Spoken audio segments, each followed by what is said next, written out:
اس میں جو سابق افسران اکاؤنٹس افسران نے سارا جو کٹا چھٹا تھا وہ نیب کے سامنے کھولا ہے، اور اس میں نیب کو جو ہے وہ جو حراست میں موجود تھے محکمہ خزانہ سندھ کرپشن کیس کے 2 سابق اکاؤنٹس افسران، انہوں نے اپنے بیانات آج ریکارڈ کروائے ہیں۔ بیانات کرم بند کرانے کے دوران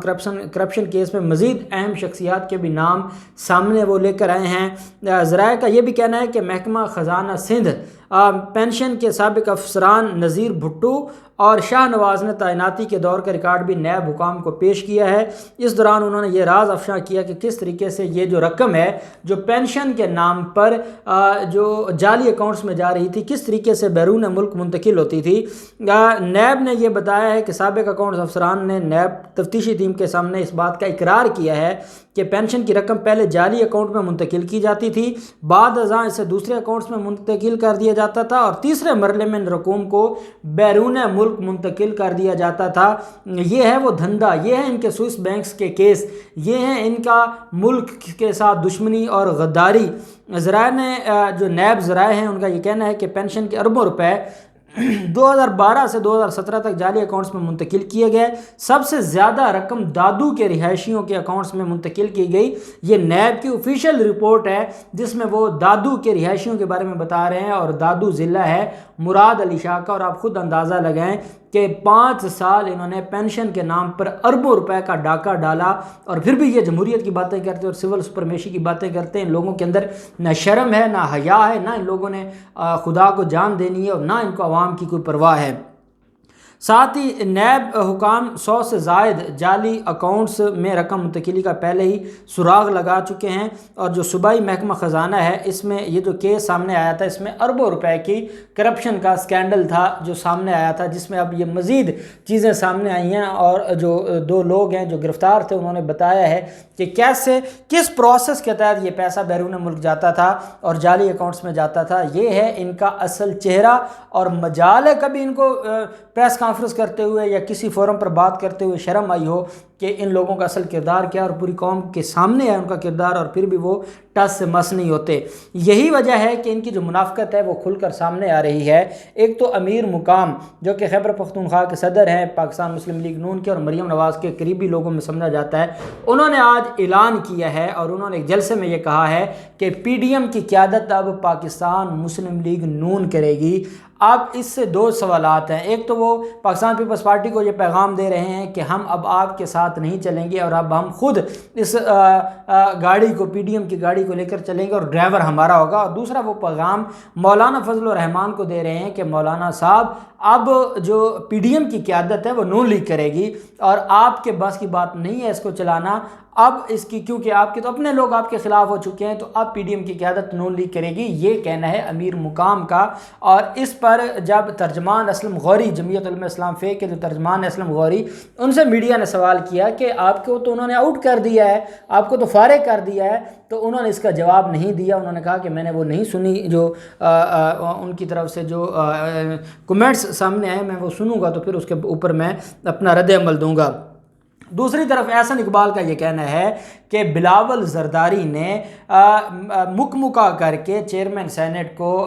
سینٹ صادق سنجرانی کو بنایا ہے، انہوں نے اپنے 7 ووٹ خود مسترد کیے ہیں۔ اب آپ اندازہ لگائیں یہ وہ لوگ ہیں، انہوں نے پہلے وہ خفیہ کیمروں کا تماشا لگایا، اس کے بعد جب 7 ووٹ مسترد ہوئے اس کے بعد بھی انہوں نے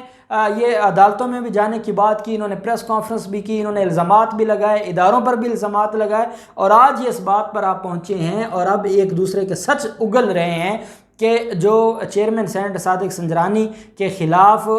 یوسف رضا گیلانی کا الیکشن تھا اس میں جو 7 ووٹ مسترد ہوئے تھے وہ کوئی اور نہیں تھا، بلاول زرداری نے خود اپنے ووٹ مسترد کروائے۔ یہ ہے ان کا اصل چہرہ، اور یہ احسن اقبال اب ان کے بارے میں بتا رہا ہے، اور یہ بھی وقت آئے گا کہ وہ بھی بتائیں گے کہ کیسے انہوں نے جو اسلام آباد کا الیکشن تھا سینٹ کا، اور جس میں یوسف رضا گیلانی کو انہوں نے جتوایا تھا، وہ کیسے جتوایا تھا یہ خود بتائیں گے۔ ان کو کسی دشمن کی کی ضرورت ہی نہیں ہے، یہ خود اپنے ایک دوسرے کے جو کرتوت ہیں وہ قوم کے سامنے لے کر آئیں گے اور ابھی یہ معاملہ بہت آگے جائے گا۔ رانا ثناءاللہ نے تو دھمکی دی ہے، رانا ثناءاللہ نے بلاول زرداری کو یہ دھمکی دی ہے کہ آپ کے پاس دو آپشنز ہیں، یا تو آپ نے جو باپ کے ساتھ مل کر یہ سیٹ لی ہے اس پر آپ مسلم لیگ نون سے معذرت کریں، مریم نواز کے آپ پاؤں پڑیں، آپ شریف خاندان کے سامنے جھکیں۔ اگر آپ معذرت کرتے ہیں تو پھر بات ہو سکتی ہے پی ڈی ایم میں آگے ساتھ چلنے کی، اور اگر آپ معذرت نہیں کرتے تو پھر آپ بھول جائیں کہ آپ کو پی ڈی ایم اپنے ساتھ لے کر چلے گی۔ اب پی ڈی ایم آپ کو استعمال نہیں ہونے دے گی آپ کے ہاتھوں، اب زرداری کے ہاتھوں پی ڈی ایم استعمال نہیں ہوگی، اب زرداری زرداری سب پر بھاری ہے وہ نہیں ہوگا۔ ہمارا ایک ہی مطالبہ ہے، ہمیں آپ کی نہ کلیریفیکیشن چاہیے نہ ایکسپلینیشن چاہیے، ہمیں یہ چاہیے کہ آپ معذرت کریں۔ آپ نے کیونکہ اتنا بڑا غلط کام کیا ہے، آپ نے مریم نواز کے ساتھ دھوکہ کیا ہے، پھر آپ نے مریم نواز سے اور کیا دھوکہ ہوگا کہ آپ نے اس کے سب سے اس وقت جو ان کے آپس میں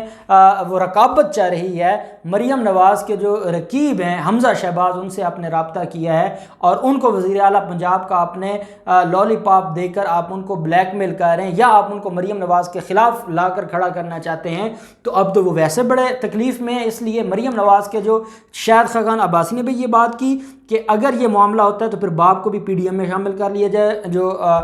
باپ پارٹی ہے۔ احسن اقبال کہتے ہیں کہ انہوں نے خود جان بوجھ کر وہ الیکشن ہارا ہے، اور اب رانا ثناءاللہ کہتے ہیں کہ آپ کو معذرت کرنا ہوگی، اور آپ معذرت نہیں کریں گے تو ہم آپ کو معاف نہیں کریں گے اور ہم آپ کو اپنے ساتھ لے کر نہیں چلیں گے، اور اب آپ کی کوئی اوقات یا وقت نہیں ہوگی اپوزیشن میں۔ یہ ہے ان لوگوں کا اصل چہرہ۔ آپ دیکھتے ہیں ان کے معاملات کہاں تک جاتے ہیں، جو بھی ڈیٹیلز ہوں گی ہم آپ کے ساتھ شیئر کرتے رہیں گے۔ اللہ پاک پاکستان کا حامی و ناصر ہو۔ بہت شکریہ، اللہ حافظ، پاکستان زندہ باد۔